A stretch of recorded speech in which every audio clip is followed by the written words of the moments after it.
Chapter 1. A Biological Enigma. The Meaning of Pain.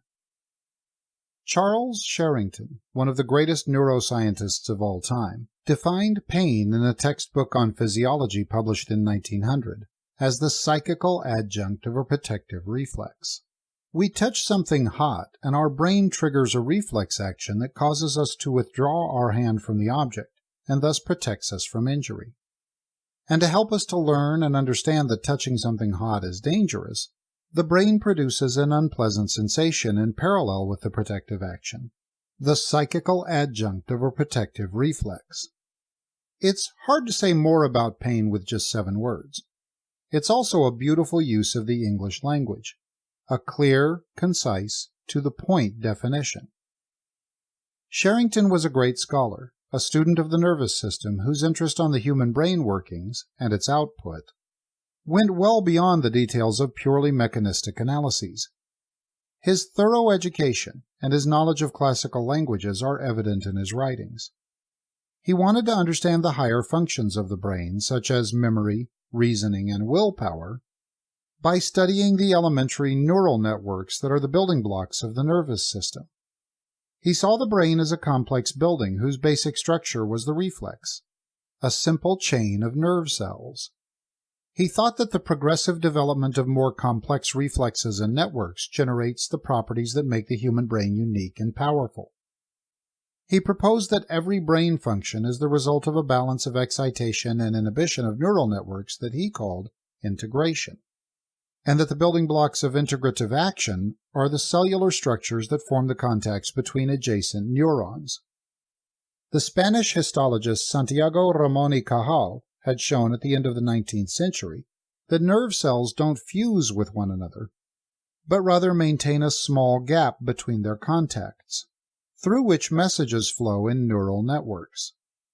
Sherrington called these junctions synapses, a term derived from a Greek word meaning to fasten together. Sherrington's understanding of the brain as a progressively complex structure of elementary networks of nerve cells that communicate with one another through their synaptic contacts remains today as the fundamental interpretation of brain function. His legacy to neuroscience is immense. Sherrington's views on pain as a brain function are also highly significant. The most important element of his definition is the separation of perception from processing. We can understand the protective reflex component of the definition, and we can use this approach to identify the networks of nerve cells that mediate the reflexive withdrawal of a body part that saves it from injury. But what is the nature of this psychical adjunct? Can we explain what pain is or how pain feels to someone who hasn't had a similar pain experience? Other students of pain mechanisms have acknowledged their frustration when trying to define pain, or have refused to come up with a definition. In a brilliant book on pain mechanisms published in 1942, the Welsh neurologist Thomas Lewis wrote, "Reflection tells me that I'm so far from being able satisfactorily to define pain, of which I here write, that the attempt could serve no useful purpose," and added, "Pain is known to us by experience and described by illustration." James Mackenzie, a Scottish surgeon, who, in 1909, published a book on the mechanistic interpretation of pain symptoms, also confessed his frustration with definitions of pain. Pain is a disagreeable sensation which everyone has experienced and which we all recognize.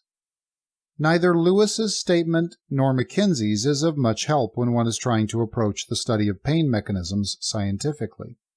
Defining pain in terms of subjective personal experiences is as useful as telling a blind man that everyone knows what the color red is. Both Lewis and Mackenzie were right in acknowledging that the only way we have to assess pain is through communication with other human beings. As we'll see later in the book, assessing the pain of others, either humans or animals, is not an easy task. When someone tells us that he's in pain, all we can do is either believe him or disbelieve him.